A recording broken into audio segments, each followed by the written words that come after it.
Muhabbat, bo'yinturuq va qisas. Abdori Ahmad Niyoz Tilmoch apandi. Ko'ngilning kayniga kirmang, ko'ngil har joyga boshlaydi. Samarqand olmisidak opirib cho'llarga tashlaydi.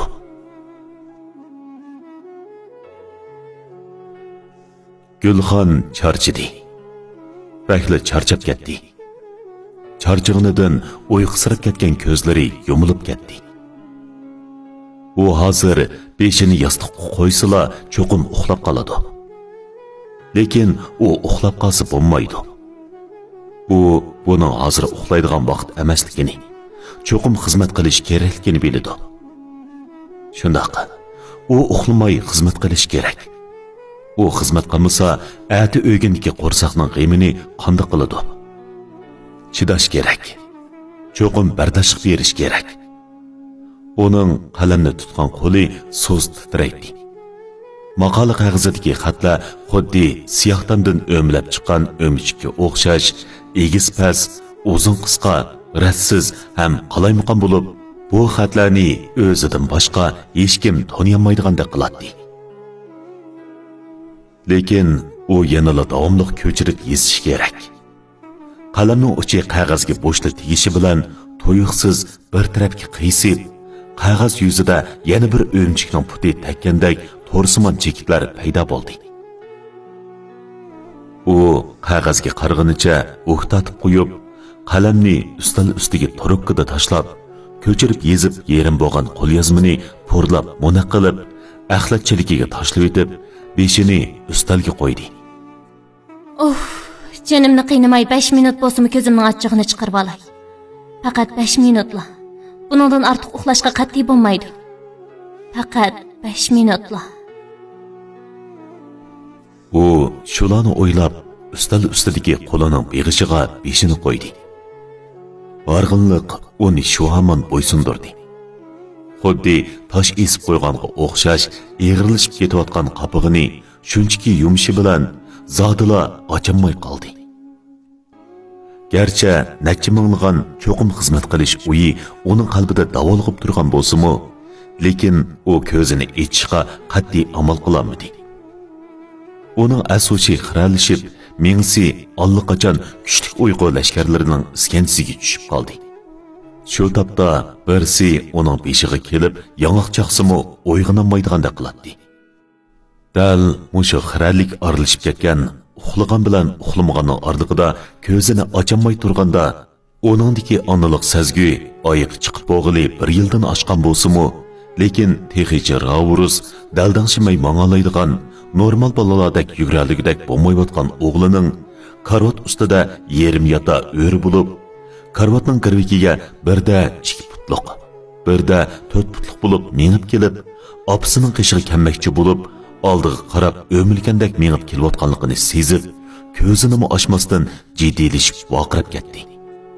Kamran, to'xta! Endi oldinga mangma! Joyingda jim tur bolam. Bo'lmasa karvatini yiqilib tushsan, jim tur. Biroq uning ovozi chiqmadi. Org'inliqdan og'zini ochamadi. Org'inidan ovozini mo chiqaramadi. Shuning bilan ko'p qilgan ovoz bilan tang bola karvatdan yerga yiqilib tushdi. Orqadilla qattiq qiyqirab yig'ilgan yig'a ovozi anglandi. U o'rnidan cho'chib sakrab ketdi. Gulxon uyg'ondi. Shira ustidagi ustol chirg'i sust nur chechib turadi. U eriga necha qitim obdariq ustol chirg'idan birini elib berishni, hech bo'lmasa hujra uydagi naylampini bo'lsa-mu, botsani cho'ngroq chiroqqa almashtirib berishni aytgan bo'lsa-mu, ammo uning bu gaplari erining o'ng quliqidan kirib, so'l quliqidan chiqib ketib, ta hozirgacha mushu jinchiroqning yo'riqidek so'z, bakli so'z yo'riqliq tarqatadigan 15 vatlik chiroqqa band bo'lib keldi. O'zi chiqib yengizga almashtiray desa, nada vaqt, nada pul. Topgan targanlarning hammasi mushu nanqipi, lamzalla qo'lidan yetishganligini bilan uyni Gulxonning yenini quruqlab qo'yishda keladigan aldamchi kasab eri pak-pak supurib bo'ldi. Gulxon dardini ichiga yutib, amalsiz mushu bir tabarruk bolasining kelgusi, erining tuzilib qolishi, Azazul Besham qaynonasining bir kunlarda Rahimi kelib qolishini o'ylab, kutib, dardini ichiga yutib keldi. Yutmaymi nima amal? Bu dardni ichiga yutmasa kimga aytadi? Ota-onasi o'zidan 600 kilometr yiroqlikdagi chet nohiyada. Ularning qishig'i berib dardini to'kish mumkin emas. Chunki u ularning oldiga berib dard to'kkidak yo'lini uzib qo'ygan. U yagi bog'udakmi yuzi qamgan tursa. U qadirmash xiyollar ilkida opasining ayni vaqtdagi gapini eslab qoldi. Qizim, qattiq o'ylanib bir ish qilgin. To'y ishi umrlik ish. Köydim pishdim debla to'y qilganing bilan keyingi pushaymon o'zingga dushman. Yana kelib orliq pek yiroqkan. Navoda, ha? Navoda. Kunlarning birida ko'ngling azor yesa, dard to'kkin kelsa, o'rningdan turibla kelib ketammaysan. Bizmi yashinib qoldik. Undaq yiroq joyga seni yo'qlab berib bo'lanmaymiz. Shunga o'ptaroq o'ylan. Bizni bo'lsimi o'ylab qo'yish bo'lmasa. Voyjon, apa kashkishi mushi gapmi? Buningdan boshqa gaping yo'qmi sening? Amsi bir umr agi tegmay beqininglarga kirib o'ltiraymi? Bir bo'lsa qizlar adi yaxshi bo'lmasa yerda, qizlar bu yig'i yetgan aman issiqda arga tegib, bir uyni guldek qamdab o'tish kerak deydi ekansizlar. Mana endi gapinglarga kirib ma'qul deb, deganinglar bo'yicha arga tegay desan, itti deb yo'limni to'siydi ekansizlar. Bo'ldi jiq gap qilmag'ina, u agi men tegiman. Sen tegmaysan, shu yo'limni to'smag'in. Tegsang mayli. Biroq hech bo'lmaganda o'qishing pishsin qizim. Avval o'qishingni to'liq tugitib, xizmat o'rnini muqim qilib ol. Xizmating muqim bo'lmasa, hadi o'gin, ha? Yaxshi kunning yomoni bo'lsa, hammadan quruq qoladigan, quruq o'stanga murab bo'ladigan ish bo'lmasin qizim.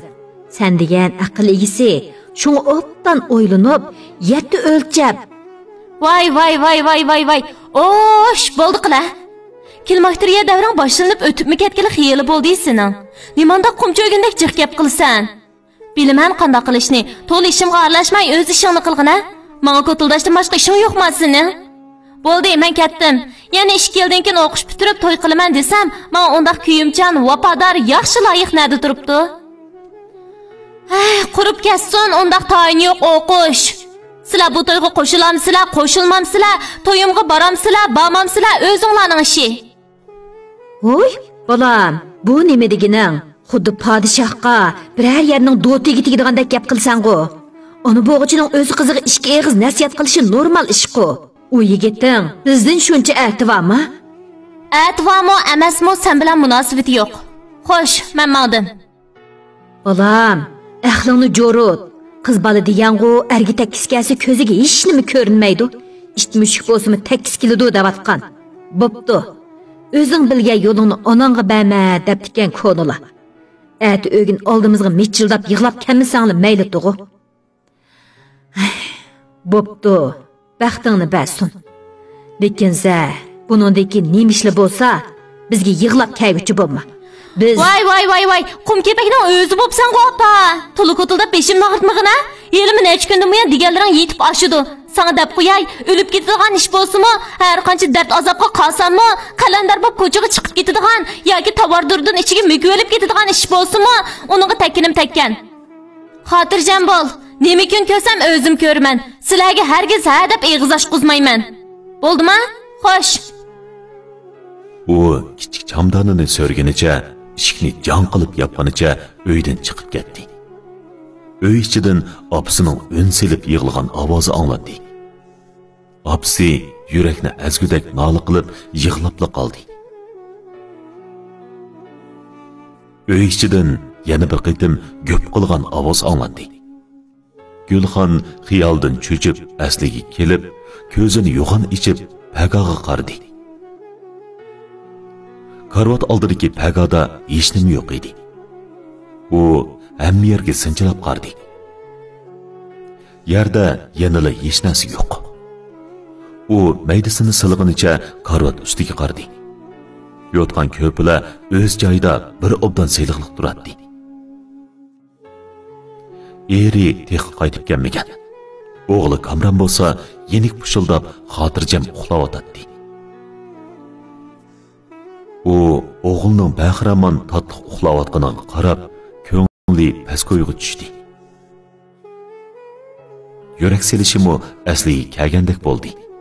Ham o'zimi sezmagan holda eg'ir birini usunib qo'yib, beshini qattiq chayqab, o'zini taslim qilmoqchi bo'lgan yiliqi uyqu lashkarlarini yiroqlarga qo'g'ilib o'tmoqchi.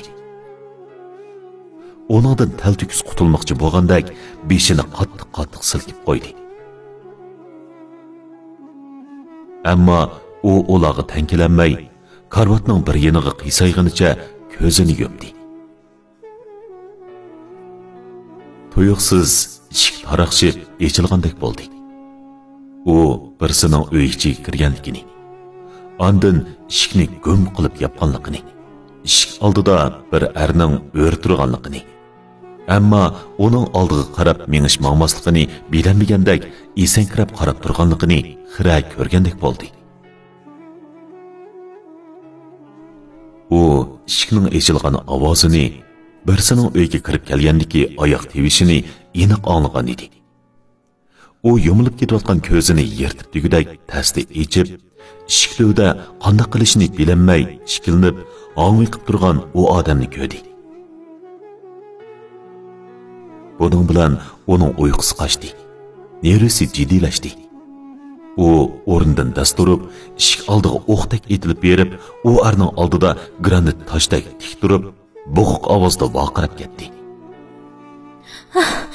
Kamil, siz dahi uyni tepib kelishni biladigansiz, ha? Siz uydan chiqib ketgan qancha kun bo'ldi bilamsiz? Mening tatmidagi tabarruk ziram qani, uni nega qadingiz? Satib qashlatmagansiz? Endi siz satmagan faqat menli qoldim men. Bo'lsa meni o'g'limiz bilan qo'shib setib etib xotirjam yashang. Mening endi chidg'uchiligim qolmadi. Siz